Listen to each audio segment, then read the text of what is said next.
What's going on YouTube? It's your boy CamATL. Shout out to the DFS squad.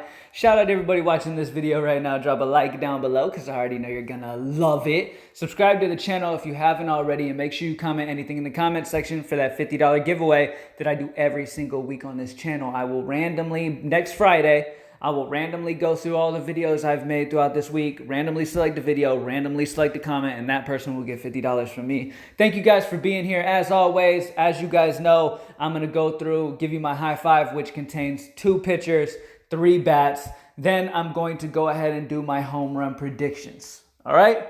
So let's go ahead and get straight into this. All right? Starting off, my first pitcher that I'm really interested in here on this slate is going to be Lance McCullers. All right, McCullers is super interesting to me because he's only 8'5", and he's just in a solid matchup here against Seattle. So Seattle got to Verlander a tiny bit in the beginning last game, but this is not a good offense, plain and simple. This Seattle team is not intimidating one bit. And it is a great spot for McCullers. McCullers is a very solid, consistent pitcher. He's a very good pitcher. And the best part about it is, look, this Seattle team strikes out so much to right-handed pitchers. All right, I mean, they have like 5 guys in this lineup over a 25% strikeout rate. They strike out a ton, and McCullers is a guy who can get those strikeouts up. One thing you want to keep an eye on and maybe do some looking into is how deep he might go in this one. But if he's able to go about 90 to 95 pitches like we've been seeing most guys, Lance McCullers is a good option at 8'5". All right. Next up, I wanted to take a moment and just say, look, welcome back Dylan Bundy to the high five. I told myself I would never play Dylan Bundy again after he got me like a -18 like a few years ago. He got absolutely rocked. I swore I would never play him again, but here's the thing. Dylan Bundy has made a comeback. Now, Dylan Bundy is a guy that has a solid K rate, especially to righties. All right, a very solid K rate, over 25% K rate against righties. Now he's going against an Oakland squad that is made up of predominantly righties. All right, this righty-heavy lineup is going to be going against a Dylan Bundy who gives up a little bit of power to righties, yes, but he strikes a lot of righties out. And if you look at that Oakland lineup, they actually strike out a very solid amount to right-handed pitching. Okay, they're really solid versus lefties, which makes sense because they're a whole lineup of righties. But now that they're facing a righty, Dylan Bundy, I think, could have a very solid go here. Another thing about Bundy is he had a great spring. He was one of the best pitchers. Like, he was, obviously, I don't put a ton of merit in it, but Dylan Bundy was looking really good so far, and I would not expect to see him have a bounce-back year. I talked about that earlier in one of my videos, and I think this is the come-out party for him, and I think he's going to have a very solid outing. And at 7-7, it came down to him or Rich Hill. Rich Hill seems to never finish a game because he constantly is getting blisters on his fingers, and it's scary as hell to play him. So it is what it is. Look, this slate starts at lunchtime. I believe it's lunchtime Central or Eastern? 12 something Central, I believe. But this is a spot where Dylan Bundy should definitely have a good go at it. All right. Next up, let's go ahead and go with Nolan Arenado. Is absolutely elite. Lefty masher legitimately against left-handed pitching. Now he's going against Mike Minor, who's an okay pitcher. Like, he's a solid pitcher. He's been an okay pitcher for Texas the last few years.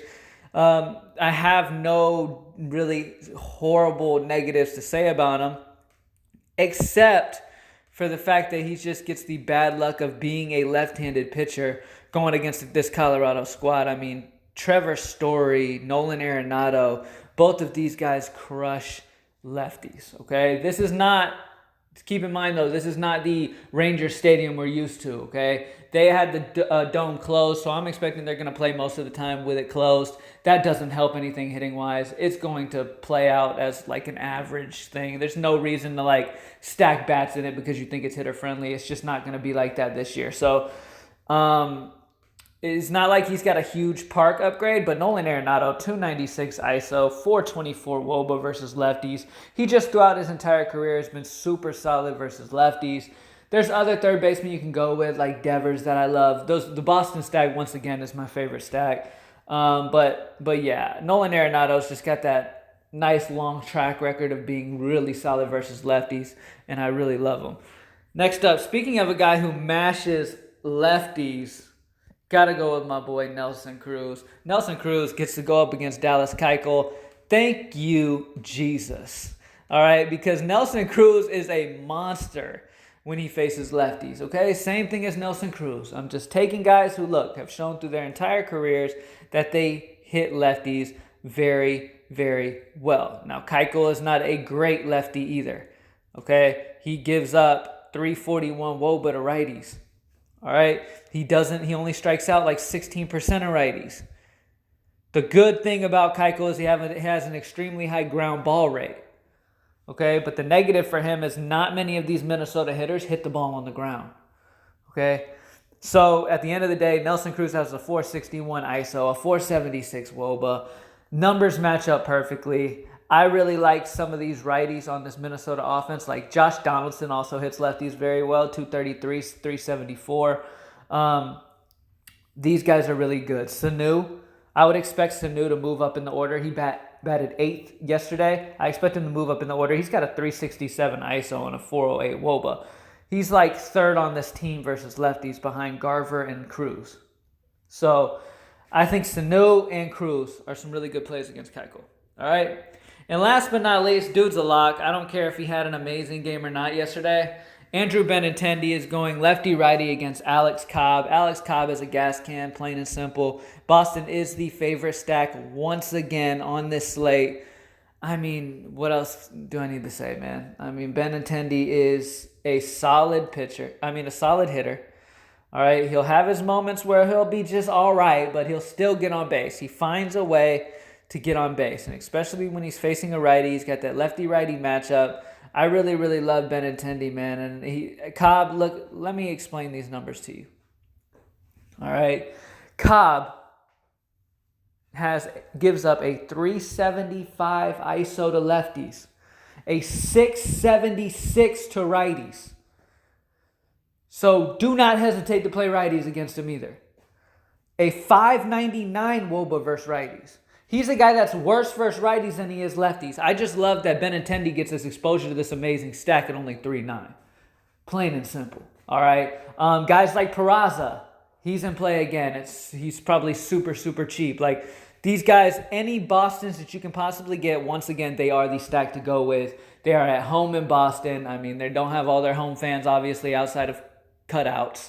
But they, at the end of the day, they're still in their home city. And they're going against Cobb, who is a absolute gas can. Definitely take advantage of that. Definitely stack up your Boston as, once again, there's not a ton of like spend up when it comes to pitching. There's not any like super expensive guys that are like musts that you have to play. Like there's plenty of 8K less pitchers that are playable on this slate.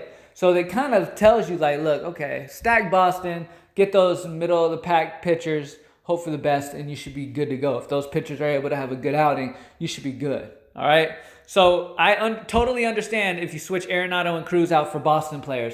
Completely fine with that, okay? Instead of Cruz, JD Martinez. I love JD Martinez. I just didn't want him to put in the high five like back-to-back nights, okay? But JD Martinez obviously is amazing, and I'm going to get to him here in my home run predictions. Let's go ahead and get straight to that. I'm going to skip on FanDuel today. I'm just going to get straight to the home run predictions. All of the guys that I've talked about so far in the video, look, over on FanDuel, it's the same thing. Stack Boston. Play your favorite overall pitcher over on FanDuel. Don't worry about it. You can play whatever pitcher you want, and then you can figure the bats out next. There's a lot of bats, good prices over on FanDuel, okay? I will go back to doing FanDuel high fives as well, like come Monday when I go back to doing the live show as well. Speaking of which, I might go live if I get some time in the morning, but I really want to crunch on these lines. So most likely live show will be back on Monday. And I've been having a great time with you guys, by the way. That shit is lit. We had over 100 people at one time in the live show yesterday. So make sure you come join in. It's pretty cool. All right. Now, let's go ahead and get straight into this. Now, this could be for any slate. This is for all day. We're going to just go over my home run predictions in general, guys, on this slate. And I'm super proud and happy to say that, look, we don't get the Braves, but I do want to say that I absolutely love me some Ronald Acuna Jr. I love Acuna, man, especially when Acuna is facing this matchup. Like, he's just got a fantastic matchup. Okay, we will get to use him, actually. He's in a 3-10 slate, so it's not like yesterday was. So Ronald Acuna is my first guy I want to mention as a home run call. I love Acuna. Next up, with that righty-lefty matchup up against Mats. Top of my list, though, is Rhys Hoskins. Rhys Hoskins is an absolute monster. Let me go ahead and go through it. Rhys Hoskins is a monster versus left-handed pitching, and I definitely expect him to get him one here in this one. He's only 4-2. That's a definite spot as well that you could take advantage of because Caleb Smith is a solid strikeout pitcher, but he struggles with the contact versus righties. Okay, so there's some righties on this Philly team like McCutchen and Hoskins and these guys that are definitely playable on this slate. I love Rhys Hoskins. Rhys Hoskins might be in my favorite lineup tomorrow, to be honest with you. All right, next up, let's go Mike Moustakas. I'm going to go with Joey Gallo once again, Nolan Arenado, Nelson Cruz. Let's go with... I'm going to go Cody Bellinger. And then, let's see. Let's see who else. Let's go Andrew McCutchen. Let's go Andrew McCutchen too. Let's say Hoskins and McCutchen both get them a home run here against Caleb Smith, who, like I said, struggles giving up the hard contact. 2 right-handed bats. I think Andrew McCutchen's in a great spot to get him one as well. I already told you I like Ronald Acuna. Trevor Story, yes, cannot forget Trevor Story. Trevor Story and Nolan Arenado are definitely in spots to get home runs as well. And that's about it. That's where I'll stop it. So, JD Martinez, of course. Stack Boston, period.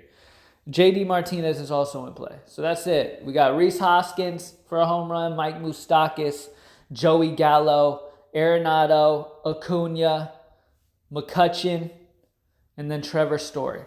Those are the guys that I want to go as my core home run calls. All right?